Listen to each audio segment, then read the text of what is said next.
Bueno, un saludo fraterno. Eh, Estamos aquí Charo Mina Rojas y Joseph Arizala de la Alianza Pacífico Task Force. Esta es una alianza de liderazgos y organizaciones de la región del Pacífico buscando alternativas y soluciones innovativas frente a esta crisis que ha sido generada por el COVID-19. Este webinar está dirigido a participantes del Diplomado de Innovación de Soluciones Problemas en tiempos de crisis. Es un diplomado que adelantamos con el área virtual del ICESI, la Universidad de ICESI, y se desarrolla a partir de la línea de adaptabilidad comunitaria, que es una de las líneas de desarrollo de la Alianza Pacífico Task Force. Como les decía, estamos aquí con Joseph Arizala, que coordina la línea de inteligencia epidemiológica, y queremos hoy conversar con ustedes sobre precisamente los temas de relacionamiento con otras organizaciones e instituciones frente a estos temas de soluciones innovadoras frente a la crisis que generan situaciones como las del COVID. Entonces, Joseph, bienvenido. Quiere darle un saludo a la comunidad de nuestro Pacífico Task Force. Buenas tardes, Charo, gracias por la invitación a esta conversación. Siempre es una oportunidad para aprender y para reflexionar, y yo creo que es una de las dos cosas que vamos a tratar de compartir con ustedes en esta conversación, porque esto nos ha traído muchos aprendizajes y nos ha llevado a reflexiones que nos permiten prever un poco cuáles son los retos para este año.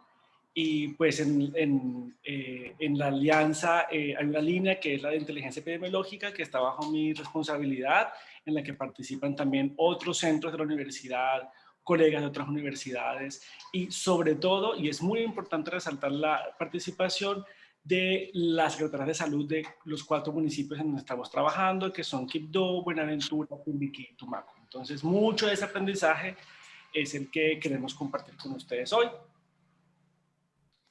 Sí, y vamos a trabajar, conversar en 3 partes. Tenemos 3 segmentos. El primero, pues queremos conversar sobre lo que hemos aprendido hasta ahora de toda esta situación que hemos vivido durante el 2020.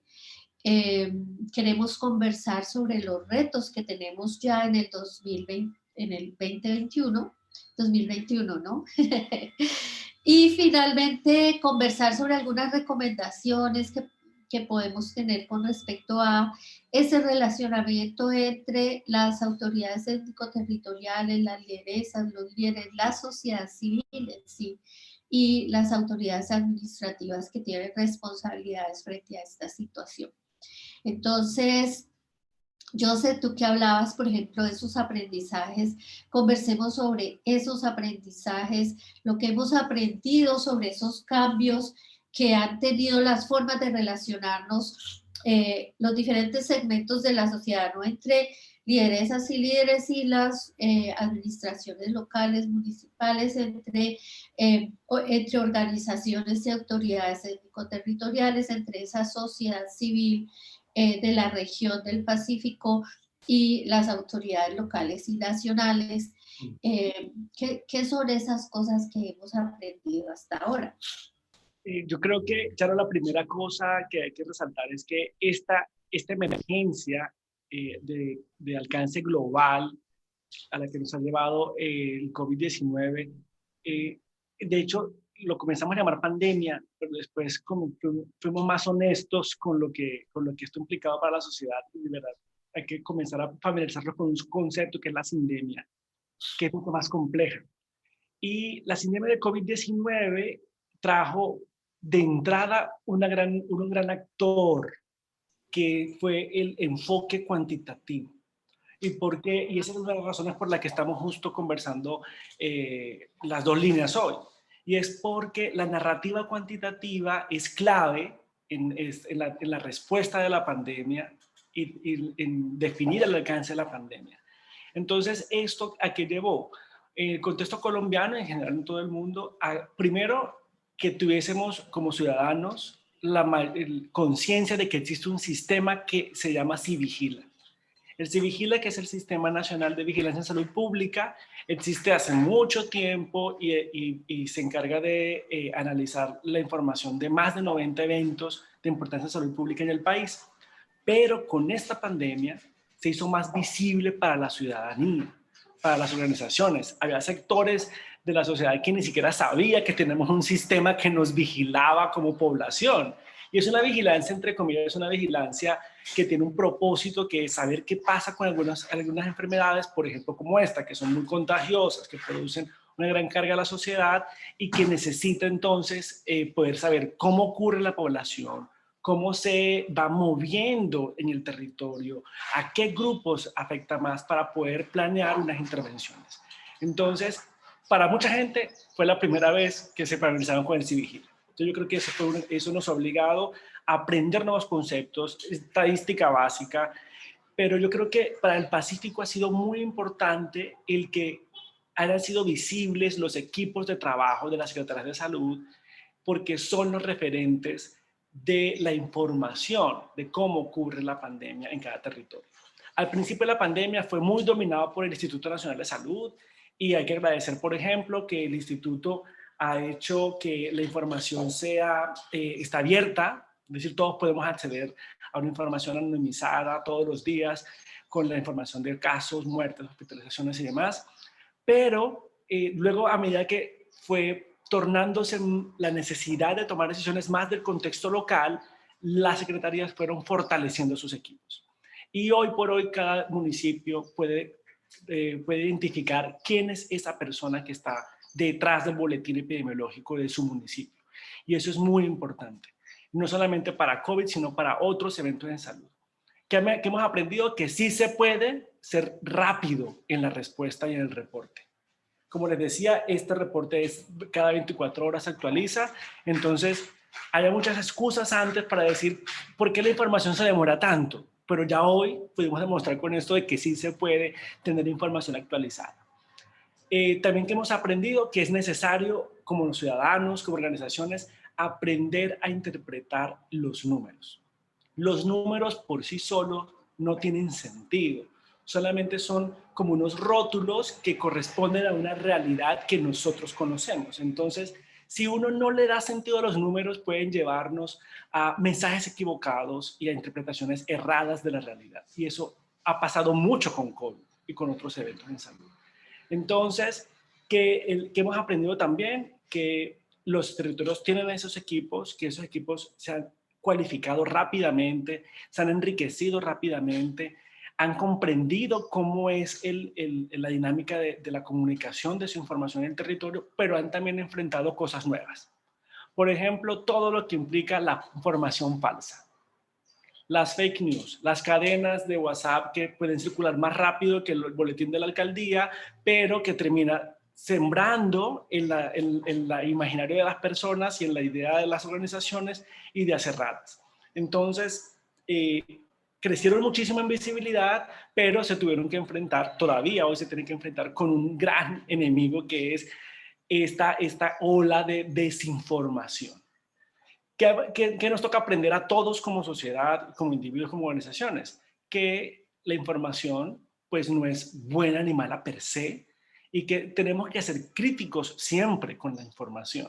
Entonces, y es un reto para las personas el poder entender qué información y discriminar la información que es válida, verdadera, confiable, así tenga limitaciones, de aquella que no lo es. Y eso obviamente para la gente que está como en el nivel técnico es mucho más sencillo porque es su quehacer, pero cómo transmitir eso a la ciudadanía en general, esto debe un reto, una deuda que tenemos nosotros como sistema. ¿Qué cosas también hemos aprendido? Que esto cambia con el tiempo.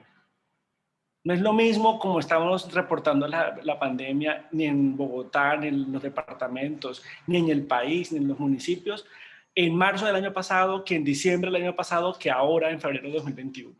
Entonces, eso implica que estos aprendizajes no son suficientes, que son dinámicos y que tienen unas demandas dependiendo de en qué momento nos encontremos.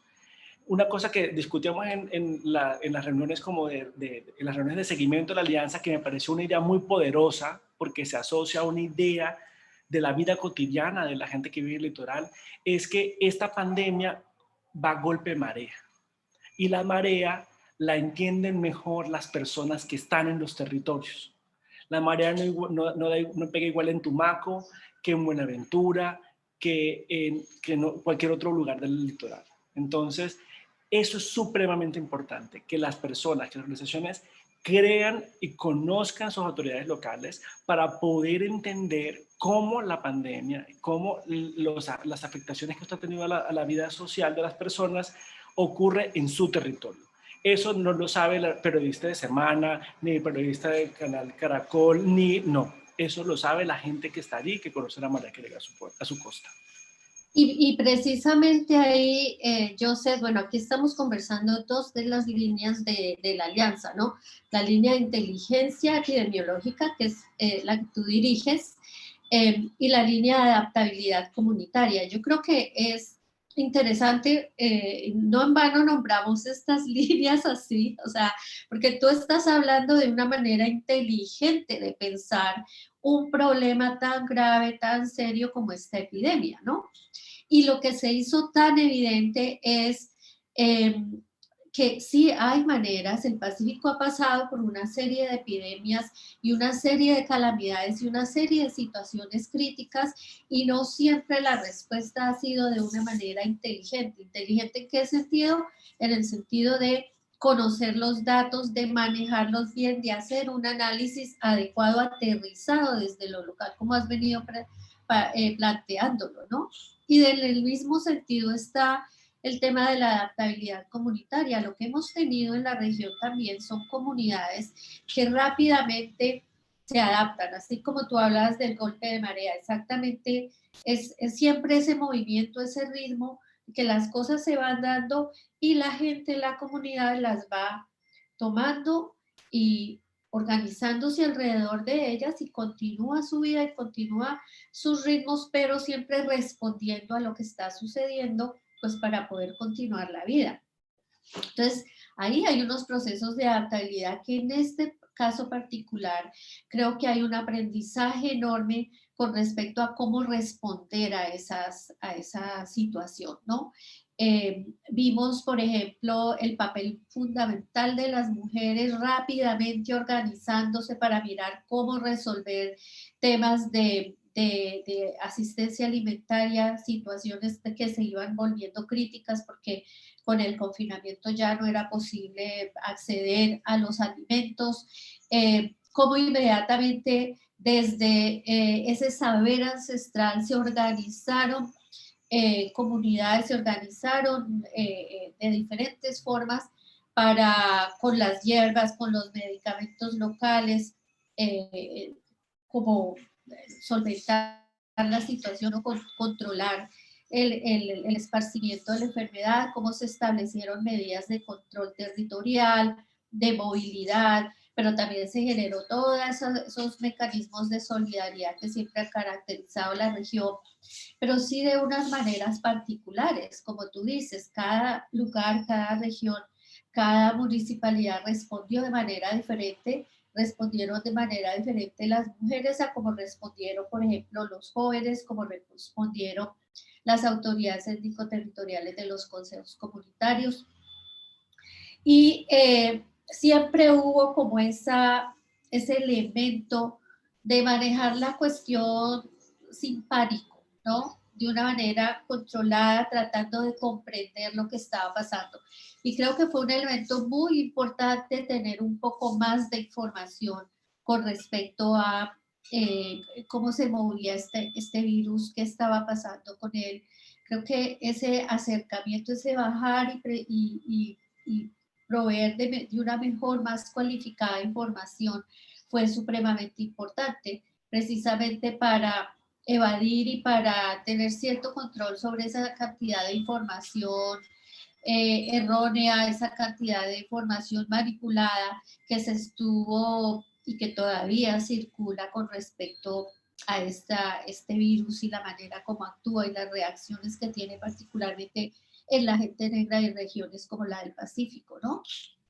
Entonces, esos son todos aprendizajes muy importantes que han permitido, yo creo, a las organizaciones, a las comunidades, lo mismo que a las autoridades locales administrativas, comprender que hay ciertas capacidades que se pueden poner al servicio de decisiones mucho más cualificadas, mucho más claras, que dé resultados más positivos, más efectivos, ¿no?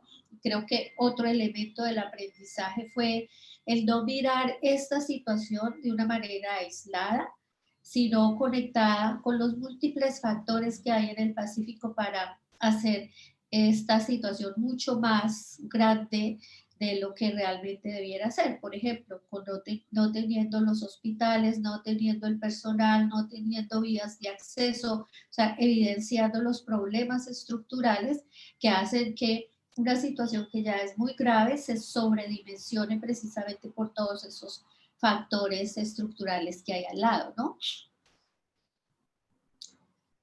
Charo, y ahorita que mencionas que las mujeres se organizaron más rápido, tengo que hacer un reconocimiento muy merecido a la fuerza laboral de mujeres que están en los equipos de salud pública. Cuando justo estuvimos haciendo esta caracterización con las alcaldías, encontramos que es una casi constante en el país que la mayoría de personas que están en los equipos de epidemiología, de las personas de salud y los equipos de trabajo de campo que van a identificar los casos, son mujeres. Mujeres de la región que están muy comprometidas con su trabajo y que obviamente desde la institucionalidad del sistema mismo hacen muy bien su trabajo. Y también al grupo de mujeres, que también la mayoría son mujeres, que son agentes de salud en el contexto rural disperso. Las parteras, las sabedoras, que son el referente de su comunidad, que representan la legitimidad en salud y en decisiones colectivas para su comunidad.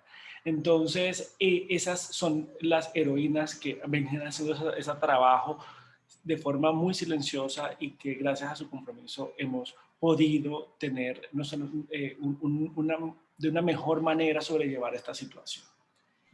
Así es. Uh-huh. Sí, ha sido un trabajo, lamentablemente por la movilidad no se ha podido ir a visitarlas para dar su reconocimiento, pero que este sea un espacio para poder decir que de todas partes, personas anónimas y personas reconocidas, sabemos lo valioso de su trabajo. Y la enorme cantidad, como tú dices, de mujeres al frente de toda esta situación. Hablemos ahora de los retos del 2021, ¿no? Estamos hablando ahora, nos hemos movido a la fase de recuperación. ¿Qué quiere decir fase de recuperación? Primero que todo, y qué retos nos está planteando esta fase en el 2021. Desde, por ejemplo, la línea de inteligencia epidemiológica, ¿cómo vemos eso? Pues la recuperación implica que ya entendemos que esto es una pandemia que pues llegó para quedarse, el virus ya está haciendo una transmisión local y que necesitamos recuperar de cierta forma muchas de las actividades que veníamos haciendo antes de los confinamientos.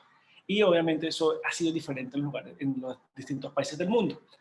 Obviamente para nuestro contexto, para Colombia, no es lo mismo la recuperación o volver a las actividades económicas y sociales en Bogotá que en Buenaventura. Entonces, eso necesita, por lo tanto, una información que sea pertinente para cada territorio. Y yo creo que ese es el gran reto desde el punto de vista de la inteligencia epidemiológica. Y es que no nos van a servir los indicadores que ya están desgastados de número de casos todos los días, por ejemplo, porque ya no tiene sentido. Son útiles, pero no son suficientes, y menos para responder las preguntas que se están haciendo las alcaldías y los consejos comunitarios y las organizaciones de la sociedad civil sobre cómo retomar las actividades. Entonces, tenemos que generar, el gran reto es cómo generamos indicadores que sean más pertinentes para las preguntas específicas que tienen los contextos. no nos sirven, no, y es un reto para el Instituto Nacional de Salud, el que no son suficientes los indicadores tradicionales. Y esto yo creo que es un área en la que vamos a aprender todos, porque ninguno de los que estábamos ahorita trabajando en esta área habíamos enfrentado una situación similar. Que también es importante como gran reto para este año, desde el punto de vista de lo que implica la recuperación, va a ser también el incorporar un elemento clave para la transmisión de la enfermedad, y va a ser el componente de vacunación. Las vacunas ya son una realidad, son un biológico seguro, es decir, aprovecho para señalar aquí que estas vacunas que vamos a utilizar, que son de distintos tipos de fabricación, son vacunas seguras, tienen una muy pequeña probabilidad de generar efectos adversos. Están hechas con la tecnología más reciente, que ya se había utilizado para otras enfermedades, entonces eso nos da bastante tranquilidad, porque ya esto se ha usado, este tipo de tecnología se ha usado para otras vacunas que ya nos ponemos. Entonces fue trasladarla a un virus nuevo. Entonces, la vacunación, ya sabemos que tiene grandes retos logísticos, que tiene grandes retos, pero sobre todo tiene para el mundo el gran reto de que no tenemos todas las dosis juntas para ponérselas a todas las personas. Entonces, tenemos que priorizar y tenemos que asegurar que la logística, que es bastante exigente, garantice que lleguen las vacunas a quienes deben de llegar y que lleguen en muy buen estado. El problema es que hemos aprendido que en la pandemia, al principio, el virus es cierto que afecta a cualquier ser humano, pero la sociedad estructuralmente determina que unos grupos humanos se enferman más que otros, tienen peores servicios que otros, tienen EPS más irresponsables que otras. Entonces, esos mecanismos estructurales que operaron para que la pandemia se esparciera por el país y que también nos pasara una factura diferencial de muertes, de hospitalizaciones, pensamos que va a pasar lo mismo con la vacunación. Entonces, si el gobierno nacional, si los gobiernos departamentales, si las alcaldías no están con los ojos bien abiertos para evitar que se reproduzcan esas inequidades estructurales que la sociedad colombiana tiene allí y que opera, entonces vamos a terminar reproduciendo esas inequidades con la vacunación. Y va a ser un asunto que la historia nos va a reclamar porque sabemos que existe. Por ejemplo, sabemos que las personas adultas mayores van a ser la prioridad para esta primera fase. ¿Por qué? Porque la vacuna, lo que sabemos hasta ahora, disminuye la probabilidad de morir y de hospitalizarse. Y la población que tiene más riesgo de morir son los mayores, porque la edad es el factor de riesgo más asociado con mortalidad. Entonces, si yo soy quien va a ser una sociedad consciente de que por el sistema como está creado, las pruebas llegaron más rápido para los adultos mayores del litoral. Las pruebas llegaron más rápido, más tarde para los adultos mayores negros del litoral. Y eso lo muestran los datos, es decir, no es ficción, los datos muestran eso, y no lo hicieron con intención, sino que la sociedad reproduce esas inequidades. Entonces, si yo sé eso, debería tomar la decisión de priorizar para que aquel grupo que ya sistemáticamente e históricamente le ha tocado siempre ser el último, siempre recibir tarde las intervenciones, por lo menos en esta ocasión las reciba primero. Por dos razones. No solamente por el asunto de deuda histórica, sino porque no tienen las condiciones para poder ser atendidos en su contexto. Un adulto mayor en la ciudad va a poder conseguir una cama UCI tan pronto se deteriore, pero un adulto mayor en el litoral, en el área rural, no lo va a hacer, porque no tenemos las condiciones logísticas, por cuestiones estructurales, para traerlo. Entonces, deberíamos avanzar como sociedad a tener ese tipo de reflexiones para poder hacer la priorización sin reproducir la injusticia. Y yo creo que eso es un gran reto para nosotros.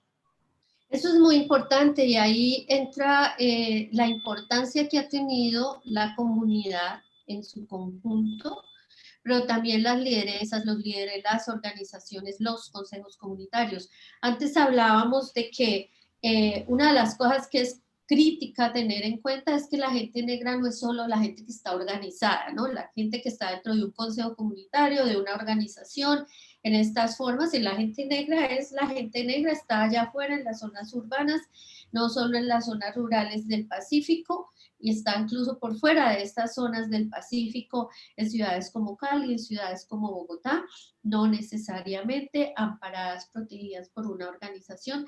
Sin embargo, la cosa que es clave y crítica es que sigue siendo pueblo negro, ¿no? Con unos derechos particulares, con unas necesidades particulares que deben ser atendidas por la institucionalidad. Pero entonces aquí sí juega un papel muy importante el liderazgo, en el sentido de que algo que dejó también como enseñanza este periodo pasado, este año pasado, fue precisamente la necesidad de saber cuántos somos, cuánta cantidad de población tenemos más vulnerable. Por ejemplo, los consejos comunitarios fue crítico, ¿ok?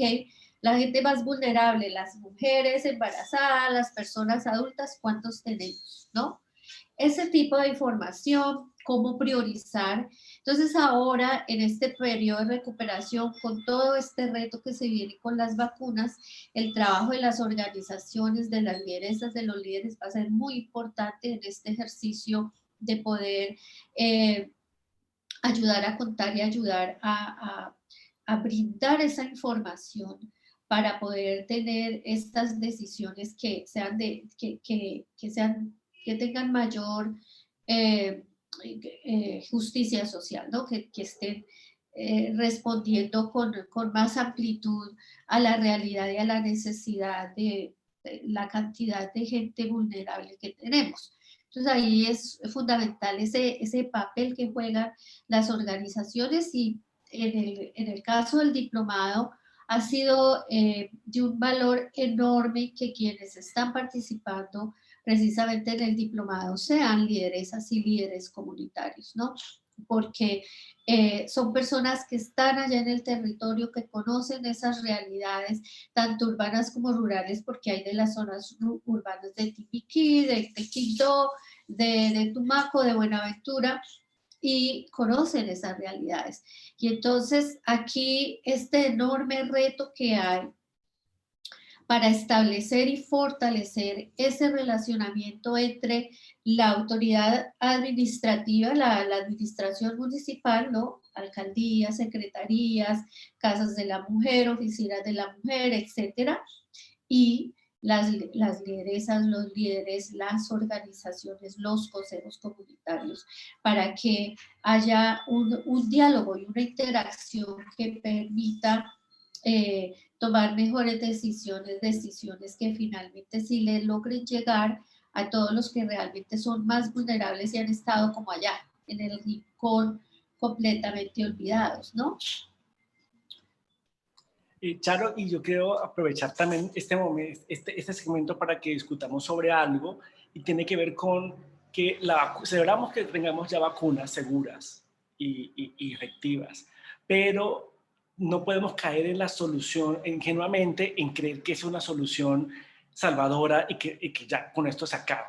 Entonces, una de las cosas que nos ha permitido precisamente este trabajo con 4 organizaciones que conocen el territorio, que está PCN, COMPA, este Comité del Paro Cívico, está el CEAF, es precisamente hacer más compleja la visión, y hemos encontrado con satisfacción que esa misma alta complejidad para explicar y para ver la problemática la tienen estas lideresas, estos líderes que hacen parte del diplomado.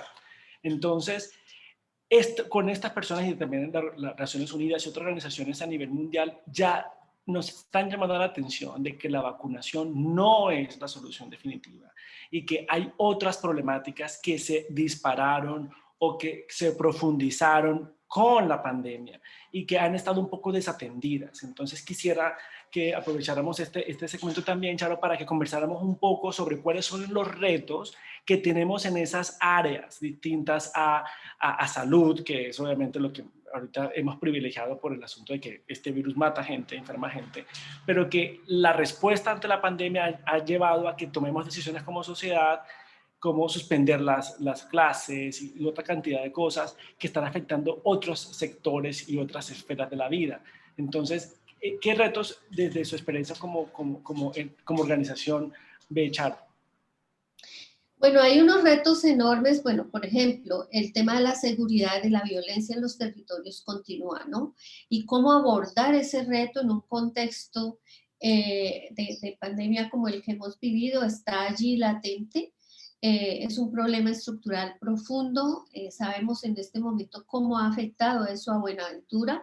De paso, menciono, por ejemplo, cómo esta situación del COVID se nos llevó a un gran compañero y líder indígena, Luis Fernando Arias, eh, que está, su sepelio está sucediendo hoy. Y es una de esas cosas que duelen profundamente, pero que nos recuerdan, ¿no? Y es precisamente el legado que él y todos nuestros líderes y lideresas que ya no están nos han ido dejando, que no es solo un problema, ¿no? Que en los territorios hay una cantidad de situaciones y el tema de la violencia continúa allí, latente, vigente, y es un reto enorme del cual no podemos pasar por alto, no nos podemos quedar acá como concentrados en que el COVID, la vacuna, el confinamiento, cuando hay un confinamiento por la situación de violencia en los territorios urbanos y rurales. Hay unos retos enormes con respecto, por ejemplo, al tema de la educación, como usted mencionaba, todo este tema de la virtualidad, pero ahora ya se abre la posibilidad de que vuelvan los estudiantes a los colegios. Sin embargo, hay una cantidad de factores que venían ya sucediendo como problema estructural a nivel de la educación que siguen allí y que tenemos que atender y a los cuales hay que prestarles atención. Hay unos retos enormes con respecto a la violencia contra las mujeres, los temas de salud de las mujeres, los temas de participación de las mujeres que todavía necesitamos abordar y prestarles atención. Entonces, en estos relacionamientos y en estas interacciones de las que hemos venido hablando con las administraciones, con las autoridades administrativas locales, estos otros factores también tienen que estar sobre la mesa. Desde el diplomado, por ejemplo, en el marco de la crisis se han evidenciado algunos problemas. El de la conectividad ha sido uno, ¿no?, clásico. Sin embargo, cuando se mira con profundidad cuál es el problema de la conectividad, no es solo el hecho de tener internet, ¿no? Hay otra serie de factores alrededor de tener internet, de tener la conexión de internet que afectan la conectividad. Y esta forma de vivir ahora conectados que va generando unos cambios significativos en las formas de relacionamiento, en las formas como nos comunicamos, en las cosas que tenemos que tener para poder acceder a esa forma de comunicación, etcétera. Entonces, esos son como de los retos enormes que todavía están allí, que tienen un carácter estructural y que como organizaciones y líderes todavía tenemos que afrontar y prestar atención al lado de todo este marco, digamos, de crisis que nos ha generado el tema del COVID, el COVID-19. Hay que reconocer, por ejemplo, que hay otras enfermedades que son pandémicas en la región, en los territorios, en las zonas urbanas, sobre los cuales hay que prestar mucha atención, ¿no? Tenemos VIH, tenemos tuberculosis, tenemos malaria, eh, una cantidad de situaciones que también son críticas y sobre las cuales también hay que prestar muchísima atención. Claro, y justo sobre este aspecto que tiene que ver con los otros aspectos de la salud más allá del COVID, si nos quedamos dentro del área de la salud, el reto enorme que tienen los territorios para ya demostramos en lo que va de la pandemia que sí es posible mejorar la articulación entre aseguradores, prestadores y autoridades territoriales. Sí se pudo para COVID. El asunto es que así, si se pudo para COVID, entonces ya no existe excusa para que no exista esa articulación para los programas de hipertensión, para los programas de enfermedad crónica, para el control de embarazo y todo lo que tiene que ver con la salud de la gestación. Entonces, esto le dio de cierta forma una oportunidad al ente territorial como para que asumiera con mayor liderazgo su rol rector del sistema. Entonces yo creo que es una oportunidad también de nosotros como usuarios del sistema, pero como ciudadanos críticos de esta visión del sistema como clientes, pero ciudadanos al fin dueños de la salud que construimos todos. Entonces, es la oportunidad para comenzar en el nivel local, hacer una articulación más efectiva. Y obviamente hay que innovar. Y por eso celebro que el diplomado se llama Innovación para la Solución de Problemas. Porque antes estaba la población hipertensa dispersa, sí. Y lo que hacían, los hacían viajar hasta Quibdó para la atención. Pero el confinamiento no lo permitió hacer. Y obviamente ya aparecieron otras posibilidades que disminuyeron el costo de bolsillo de las familias y que obviamente nos mostraron que hay que pensar diferente. Entonces yo creo que es la oportunidad también, un gran reto este año es para avanzar en la articulación de los actores del sistema de salud, no para economizar, sino para garantizar que la gente tenga salud oportuna y de calidad en donde esté. Y hemos visto ejemplos a lo largo del litoral de que es posible. Entonces, el otro gran reto es cómo conectarnos. Y aquí vuelvo a volver a la idea que nos mencionaba Charles de la conectividad. No solamente es que estemos conectados a Internet, porque podemos estar conectados a Internet y no escuchar a los otros y a las otras. Entonces, hemos tratado, y es un gran reto para nosotros como alianza, avanzar en este análisis y en esta conversación transversal de un continuo del litoral que tiene unos puntos como más estratégicos, pero que en efecto es un continuo porque las circunstancias son las mismas, tenemos unos elementos históricos compartidos, pero sobre todo tenemos una visión de región que también se comparte. Y es un concepto más de autonomía y de pensar y de valorar la diferencia, pero definitivamente que sí podemos darnos esa oportunidad de pensar y compartir y conectarnos con esa visión. Y ese es un punto muy importante ya para entrar en el siguiente segmento, de este reto de la conectividad también que, por ejemplo, como alianza nos está planteando, cómo vamos a ir contribuyendo a generar también la conectividad entre estos 4 municipios con los que estamos trabajando y ojalá muchos otros más, ¿no? Pero digamos que lo que se está haciendo en Tumaco, cómo se puede relacionar y contribuye con lo que se está haciendo en Timbiquí, con lo que se está haciendo en Buenaventura, cómo se dialogan secretarías entre Quito y Tumaco y Buenaventura, cómo se dialogan esas alcaldías, cómo se miran estrategias ya más de cara a un pensamiento de región. Ese es otro elemento de conectividad que es un reto total. Y otro más es el de la situación económica, ¿no? La recuperación económica, que es uno enorme. De eso vamos a tener un webinar próximo también muy, muy interesante.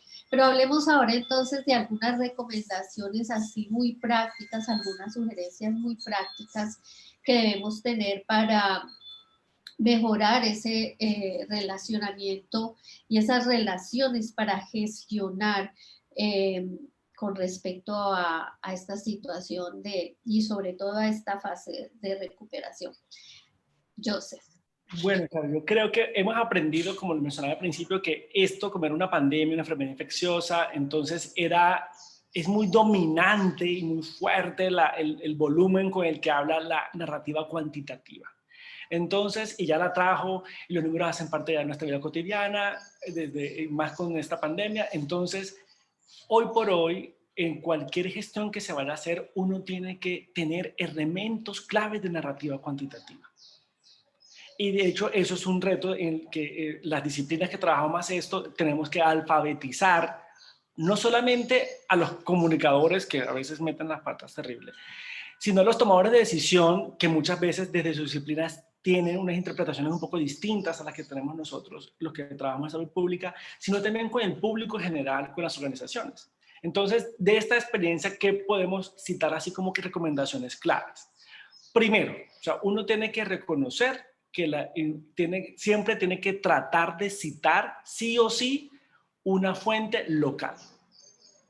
Es decir, va a estar la información del Instituto Nacional de Salud, pero si yo estoy en Tumaco, entonces ojalá citar en el contexto del problema o en el documento que voy a utilizar para el comunicado para demandar atención. Tengo que citar datos locales, porque lo que decíamos al principio, Esto tiene golpe de marea y no solamente el COVID, sino todos los problemas tienen un asunto muy poblacional específico del contexto. Entonces, la autoridad del contexto es quien mejor puede dar cuenta de la realidad desde los números. Entonces, hay que citarla. Si está la información, bien. Y si no está, también hay que hacerla quedar mal. De que fuimos a buscar, pero no se encontró, teniendo la obligación de tenerla. Entonces yo creo que es necesario siempre citar datos locales, con fuentes locales. Eso que implica que yo tengo que conocer quién es esa persona, quién es esa oficina, dónde está cuál es el correo de esa dependencia, que tienen la obligación de generar esos datos locales. Ítem 1. Otra cosa que hemos aprendido con esta pandemia, pero que aplica para todos los eventos en salud, y en general en todos los eventos que implican conteo, es que los números absolutos no son suficientes. Yo tengo que darle contexto a los números. Por lo tanto, como yo digo a mis estudiantes, yo con un número no puedo decir si es mucho, si es poco, si es alto, si es bajo. ¿Por qué? Porque los adjetivos en el enfoque cuantitativo son unas características relativas. ¿Y qué quiere decir relativo? Que tienen sentido porque yo los pongo en relación con otro. Voy a poner un ejemplo. Decir que hay 150 muertes, yo no puedo, así solamente 150, solo sé que son 150, pero no puedo decir que es grave. ¿Por qué? Porque si son 150 muertes que aparecen en una población de 11 millones de personas, 150 no es problemático. Pero si son 150 y una población de 200 personas, yo hablo de un genocidio. Si es un grupo étnico, por ejemplo. Entonces, los números relativos siempre son importantes. Yo tengo que poner los números en contexto. Segundo ítem. Tercera recomendación clave. Ojalá siempre poder poner esos números relativos en comparación con otros grupos. Por ejemplo, si volviendo al asunto de los 150, yo puedo decir 150 de 11 millones no es grave. Solo no es grave. Pero es que el año pasado habían sido 11 de los 11 millones. Entonces, allí, cuando yo comparo, veo la gravedad del problema. Entonces, con esas tres recomendaciones desde el enfoque de cómo construir la arriba cuantitativa, me parece que hemos aprendido y ojalá las organizaciones y la sociedad civil y todo el mundo, los periodistas, los tomadores de decisión comprendieran que esos mínimos son necesarios. Pero ojo, esto tiene un gran corolario final, y es que la narrativa cuantitativa no lo es todo. Los datos, los números, los porcentajes no lo son todo. No es suficiente. Entonces, incluso nosotros, los que trabajamos cotidianamente con eso, a veces se nos puede ir un poco la cabeza y pensar y creernos el cuento, pero no es verdad. La narrativa cuantitativa solo es una narrativa que cuenta parte de la historia. Se necesita, y es menos del 50%. Para la otra gran parte de la historia necesito otra información, necesito otras narrativas, otros enfoques. Entonces ahí es súper importante las voces de las personas, las voces de las comunidades, la sensibilidad artística que tiene mucha potencia y que pueden convencer y puede para gestiones puede ser más importante Las que un experiencias. Entonces, esa es mi recomendación final. Entender las cosas básicas, pero entender sobre todo que esto es muy limitado y que partiendo de esa limitación es un gran avance para poder valorar y sobre todo escuchar, ver, buscar las otras narrativas. Y precisamente desde esas otras narrativas que vienen desde la experiencia vivida de la gente, está también estas recomendaciones particulares para las líderes y líderes, pero también para toda la comunidad.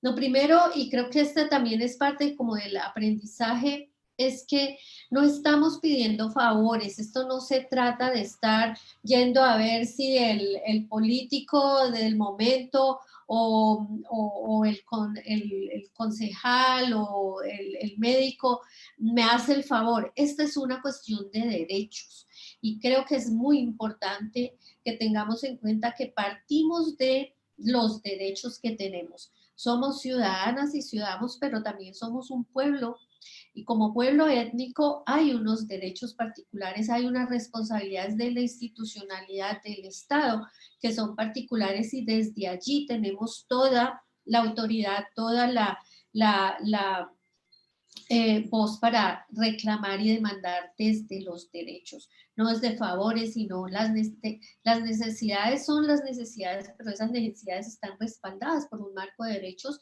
a los cuales podemos acudir para, digamos, establecer estos diálogos y estas demandas que son necesarias para resolver situaciones.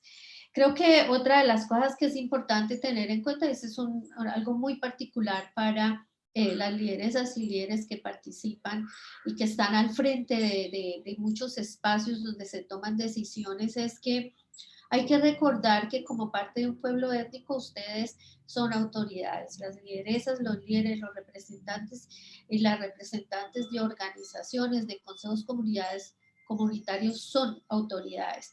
Y entonces hay que hablar desde la autoridad.